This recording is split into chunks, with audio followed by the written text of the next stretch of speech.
Hi, IB Psychology students. I was watching a video recently on YouTube and I saw this guy has millions of views. People watching him study. It kind of blew my mind. Gave me an idea, maybe, what if we do a study along here? Study along with Mr. Dixon. Now, not that my goal here is to get views, but I thought, well, I had this idea if people would be interested in watching me study. Watching how would I study for the IB Psychology exam, and how would I write the perfect short answer question if I was doing the exam. So I thought, well, if people are going to watch this guy just sit and study, this might be helpful. If this is helpful, please leave a note in the comments. I can make more videos of this. It's much easier. I had a request from Lulu to do social identity theory. So shout out to Lulu, and this one's for you and for your friends and anyone else who's struggling with this social identity theory. Probably one of the most difficult topics in the course. So without further ado, now if you have your IB Psychology textbook, your revision book, your flashcards in front of you, this will be helpful. You can use those. But here's what I would do when I'm studying, if I was to take any topic in the course. First of all, I would look at my book and see, right, what is it about social identity theory I have to know? Now if we look at the guide, it doesn't really tell us that much. But I know, and the structure that I use is the what, how, why approach. Now remember, for short answer questions, I'm only going to do the SAQs here, right? So for a short answer question, I'm going to write about 300 to 400 words, and I want to be able to answer these three questions on the topic, and then I'm going to have my study.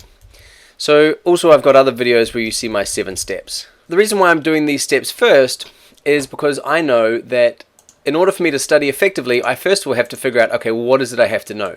What is it I have to be able to do? So if I'm looking at social identity theory, I don't just want to revise a bunch of random interrelated facts about SIT. I actually want to be able to put it together so I can answer these steps. I can address these 7 steps. All right, so first of all, I'm going to look at social identity theory and say, what is, right? Now, the key term for me to identify here is, what is social identity theory? Actually, I would say, what is social identity theory? If I said what is social identity as well, and then we go into the how and the why. All right, so what is social identity? Social identity theory, social identity theory is the theory developed by Tajfel and Turner. Now, by the way, I'm doing this without any study. This is all from my memory, so I might show up my lack of knowledge, some of my gaps here, because I haven't been revising as carefully as you have. But luckily, I've got my textbooks here if I need them to turn to, but I'll try and do this from memory. For you, if you're studying, you're going to have all of your resources in front of you. So social identity theory, what, how, why. What is social identity theory? It's a theory developed by Tajfel and Turner. Social identity is belonging to an in-group and having positive thoughts and feelings about that group. The belonging to the group as well. So we've got the social as the group part, right? And then the identity is also the belonging to the group contributes to our sense of self. We define ourselves by the groups we belong to. Now straight away, if you can identify social identity in those words, which is kind of straightforward, right? So the social part is belonging to the in-group. The identity is that it forms a part of ourselves. So the belonging to the group forms a part of who we are. That straight away, that nice there summary of what that is going to separate your answers from so many. So I have, what is social identity? Social identity is a theory developed by Tajfel and Turner. Now how? So remember, in any in psychology, we're looking at behavior. So I have to link social identity theory to a behavior, and social identity theory is most linked, well, it was devised to explain prejudice and discrimination. And so this is what I'm going to focus on in my particular short answer question here. Now, social identity in recent times has been applied to things like the study of abnormal psychology and depression. But in this particular context, I want to keep to prejudice and discrimination. So discriminating against the outgroup. So how? Now I have to kind of figure out here, what's the how I'm trying to answer. How does SIT explain behavior? This is where a lot of students struggle with social identity theory, because they actually don't know what it is they're trying to explain. And so the most common limitation you'll see in students' SAQs, or that I see in their answers, is they will skip these 2 steps and they go straight to the study. Now, let's think if the question is going to be something like describe social identity theory, then you have to actually be able to describe the theory. It might be explain one study related to SIT. That's another common question that's asked, but I can't explain how a study is related to social identity theory without explaining social identity theory. My advice would be, if the question is this, explain one study related to, maybe you just flip you put 5 and 6 here and 3 and 4 there. But anyway, I digress. All right, so I've got my what, how, why. My what is social identification or social identity. I've got and then I've got social identity. So, okay, Taj van Turner in the 1960s. I could add here that it was in response to the realistic group conflict theory, but in a short answer question, that's probably not. I probably don't need that. Now, how does social identity theory explain behavior? So I'm going to say now this is, I'm going to be a little bit tricky here. How does social identity theory explain behavior? Well, first of all, with any theory, I want to look at the key claims. All right. What are the key claims of social identity theory? And first of all, we have the idea of social identity. Then we have to get into the idea of social comparison. And then finally, I'm going to look at self-esteem. All right. Now, here, my self-esteem is in the why. This gives us the reason why people discriminate or prejudice against the groups. Okay, so social identity theory, we form in-groups and out-groups. Sorry, social identity, we form in-groups and out-groups. That's what that is, right? Okay, and in the forming of our in-groups, we get the sense of belonging, and then the second step is we compare. We can compare our in-groups to out-groups. Okay, now the key claims, I should begin by actually saying that this theory explains prejudice and discrimination. If I compare this to, say, something like a biological factor or any other cognitive factor, I simply go how. I'm looking at A leads to B, right? And then I give the why down here. And if you've followed a lot of my videos, you'll see I have the structure. The how is the basic connection, and then the A and B because of C. So this theory explains prejudice and discrimination. Identifying with an in-group can increase chances of discriminating against members of an out-group. That's pretty straightforward. Okay, so there's my how. And then if I get into now actually I'm going to put I'm going to put all this down here into the why. So you can see, actually, this is kind of valuable stuff here that I mean, this is the whole part of the note-taking process, right? That this wasn't, you're seeing this, me thinking this through out loud, and this is when I'm trying to write resources or try to write anything, and this is the value of the study process, is that we're going to make sense of all this information. It'll be a little bit higgledy-piggledy to begin with, but then by the end, hopefully, we're going to have it nice and clearly, neatly laid out and organized, and I might even get a nice review sheet by the end of this.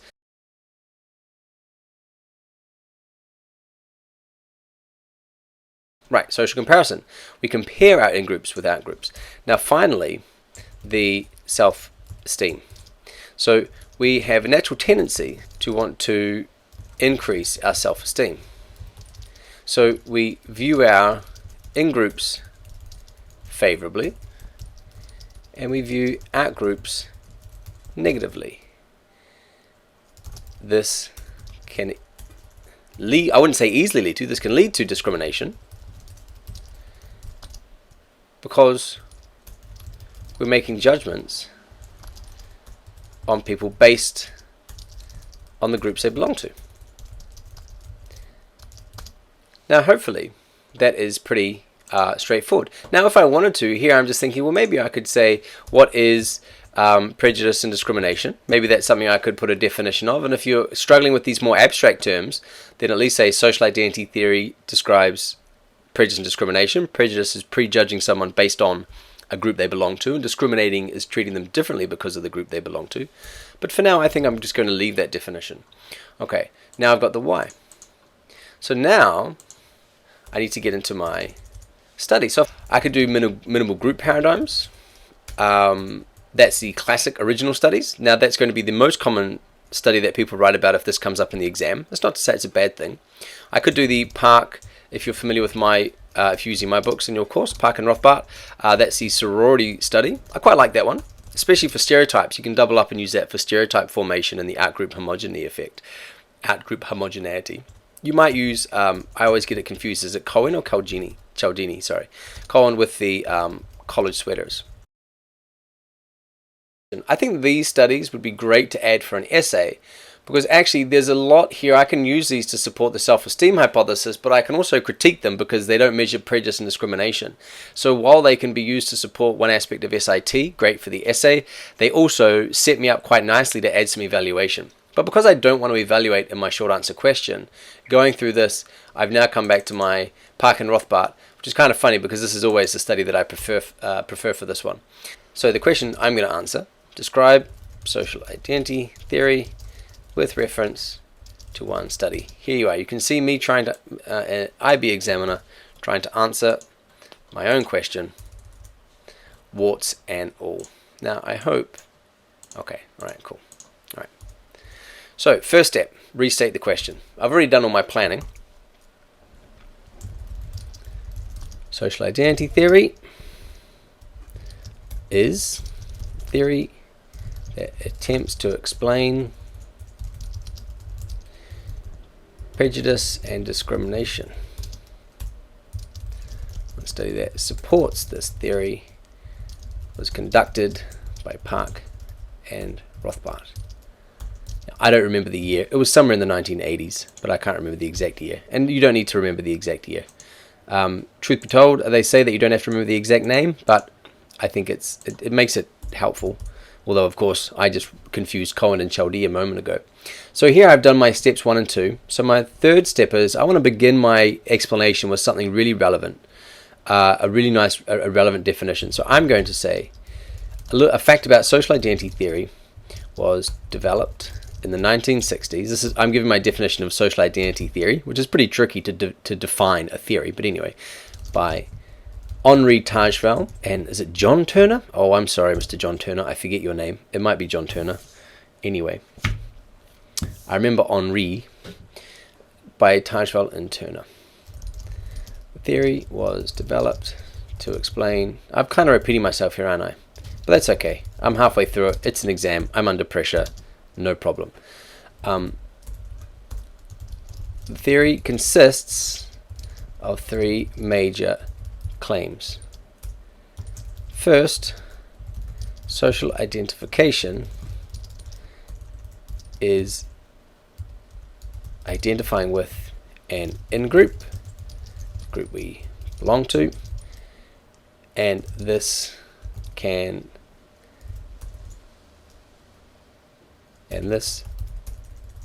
an important.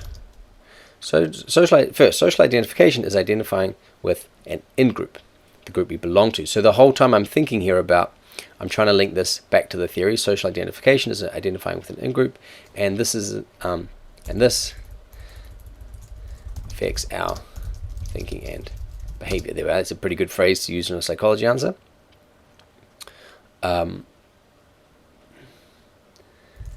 Second, we have a natural tendency for social comparison. I want to get that term in there.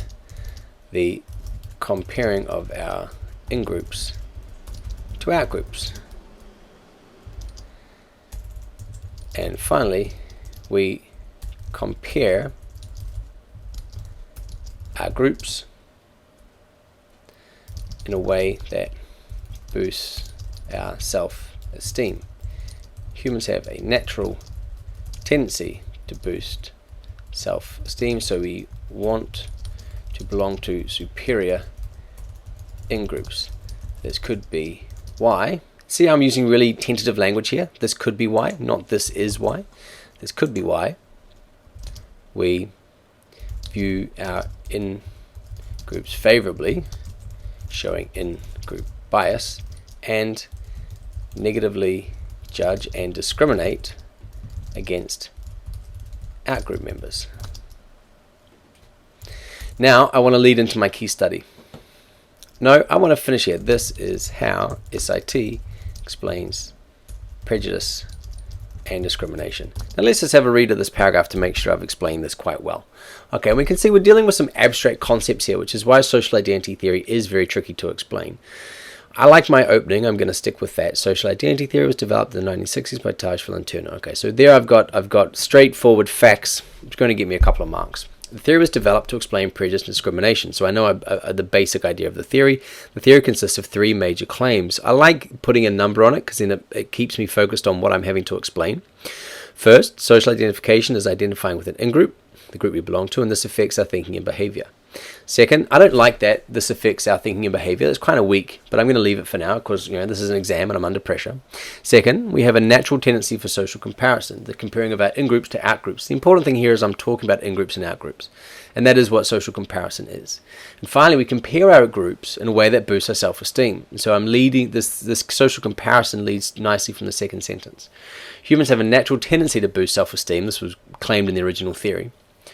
So we want to belong to superior in-groups. This could be why. See, here I've gone into getting into the why we view our in-groups favorably, showing in-group bias, and negatively judge and discriminate against out-groups.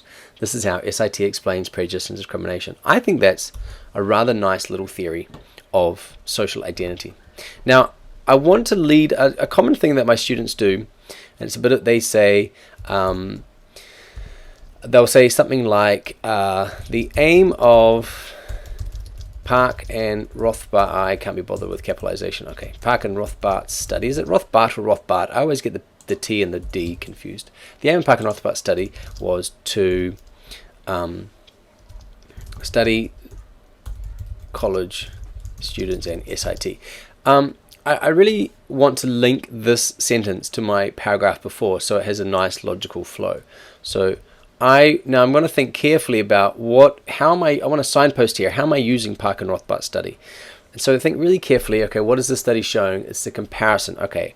The effects of belonging to a group and social comparison on judgments of other groups can be seen in Park and Rothbard's study. All right, okay, now that's good. Now we get to the kind of the boring part. The study was conducted I remember it was 1980s in Oregon, USA. There were 3 sororities.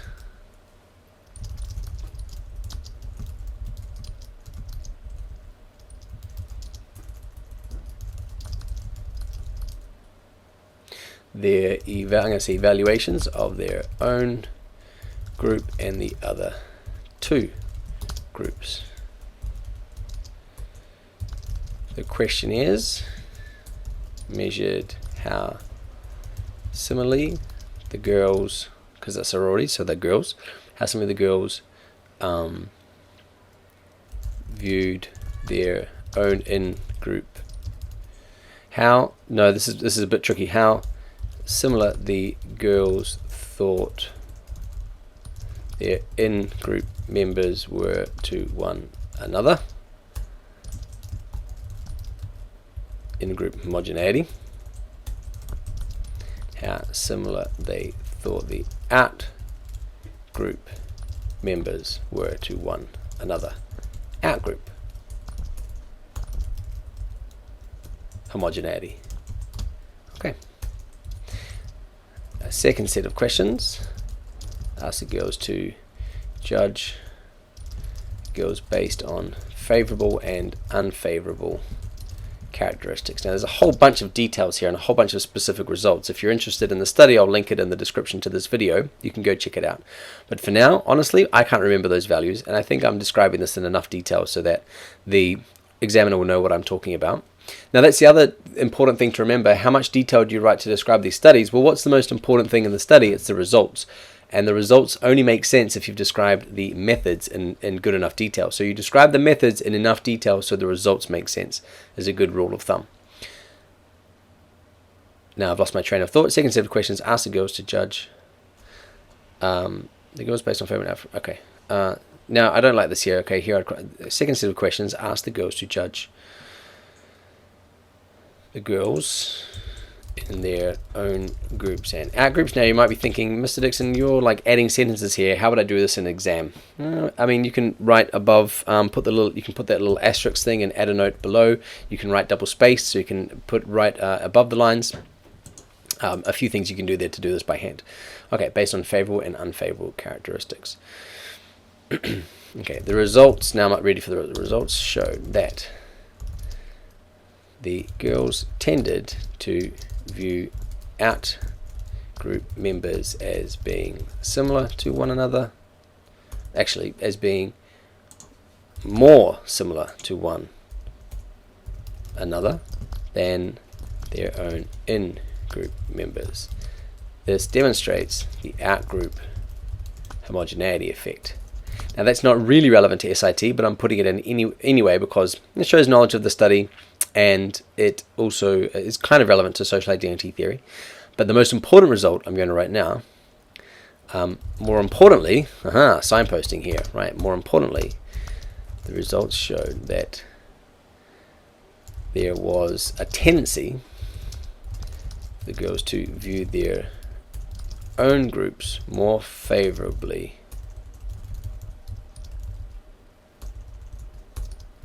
and the out groups less favorably.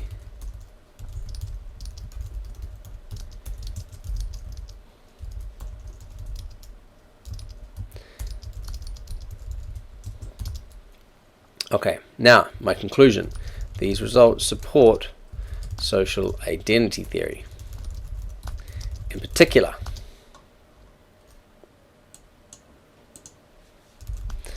they show how identifying with an in-group sorority can affect how we judge members of the out-group.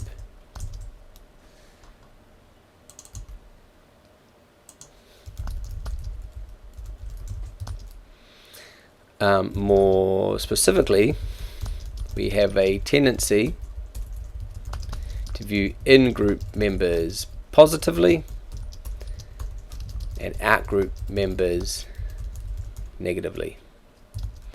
This could explain why discrimination, prejudice and discrimination occur, because these behaviors are about how we judge and treat members, how we judge and treat individuals based on their in-group membership.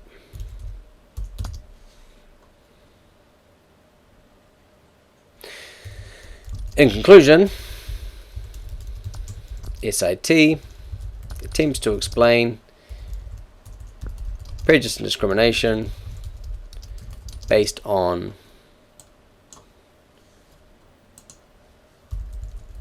identifying with in-groups and comparing out-groups, as can be seen in Park and Rothbard's study. I felt like I didn't finish nicely here, so I wanted to add this last sentence. Now let's have a look at my word count. What have I got here? 415 words. It's really tricky to write a good short answer question in less than 400. But I wouldn't think that this would be too overboard. I'm not sure how long this has taken me. I didn't set a timer. Now, is this a perfect 9 out of 9 like I claimed in my clickbaity, arguably photo? Well, I definitely think it would be in the top mark band. I definitely think this would definitely get a 7 out of 9. Really, realistically, I would say, would it get an 8 or a 9? Possibly. It could even depend on what type of answers your examiner was reading right before they read this one. If they just read a series of very weak answers, then there's a good chance that this could score a little bit higher. But if I was marking this, I would probably give this a 7 or an 8. I don't think it's a 9. I think some of the terminology here could be a little bit better. And I think maybe some of my wishy-washy explanations like this. If I even go, I wrote this without coming back to my notes. If I wrote this really good definition of social identity, and where was the one I really liked? this idea of sense of self and defines the groups. If I kind of included that, I think it could have been better. But as it is, you know, you've seen my other video on how to get a 7. The key is to get at least a 7 out of 9 in your 3 short answer questions, and I think this would be pretty close to getting there. Now let's come back and have a look at my notes, because this is a mess. So the value of note taking is in the process of taking the notes in the first place, but you also want to have your notes so that you can review them later. So you sit down, you take a topic, you write down the notes like this. But then this is so messy. I don't want to look at this. It's not laid out very well. So I'm going to use my what, is, how, and why, and these 7 steps to actually try to format these notes so they're a little bit more user friendly. Right. So let's how I might do that. Now this might be a little bit boring. So I might be editing some stuff here. I might even speed it up. I might do some things in post production. I'm trying to get better at my YouTubing to make this a bit more interesting. But anyway, I don't need that. I'm going to have that later. I'm going to get rid of my 7 steps because that was just for me thinking out loud. I don't need that. Okay, so here I'm going to say what is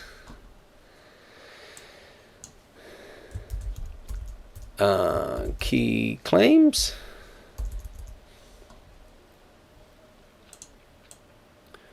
What, how, why. Now I might put this in a table. I'm a table kind of guy. And again, I can't reiterate enough, this is the whole value. Some of you think, Mr. Dixon, another table? That's how I work. But the whole beauty of taking these notes is so you do it in a way that works for you. Okay.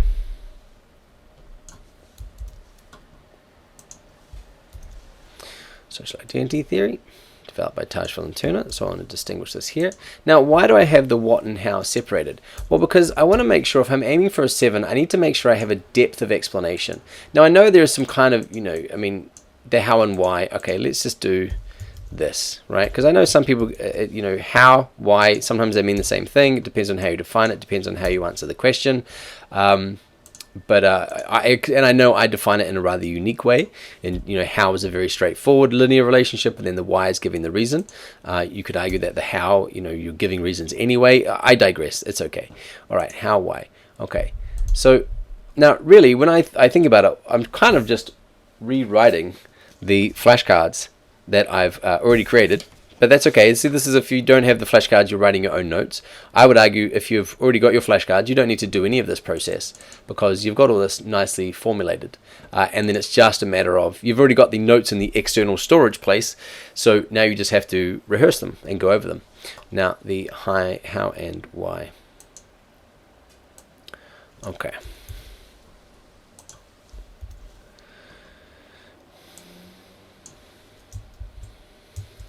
I'm going to remember prejudice and discrimination because this is notes. I don't want to write heaps of stuff because I want this to be a quick review, right? Okay.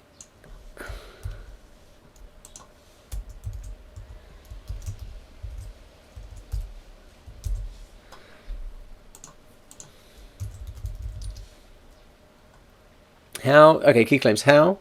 Well, explains prejudice and discrimination because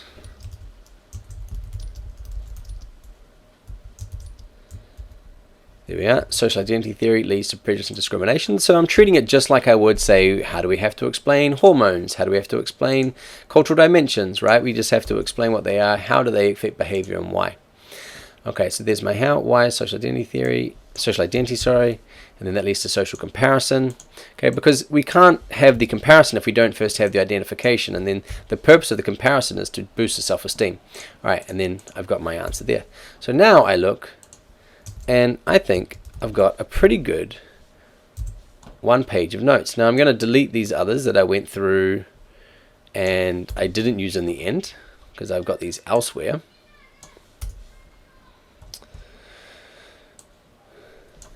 I would probably, before I put this out somewhere, I would probably go through and make sure that I had all the details correct.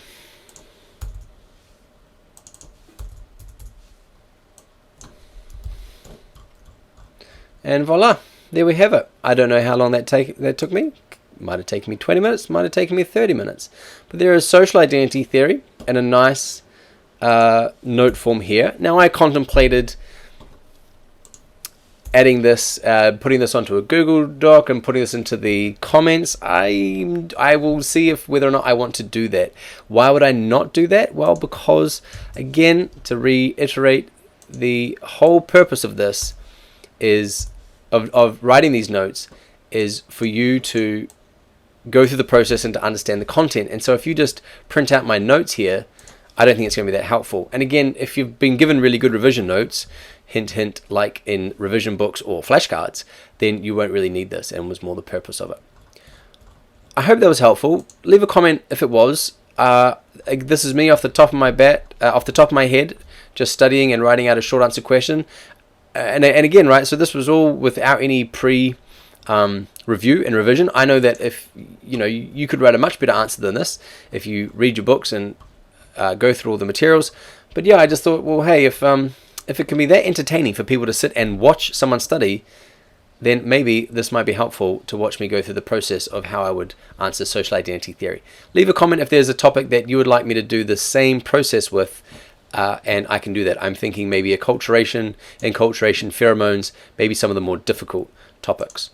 Okay, good luck for your exams, and again, leave a comment if there's anything you need help with, and best of luck.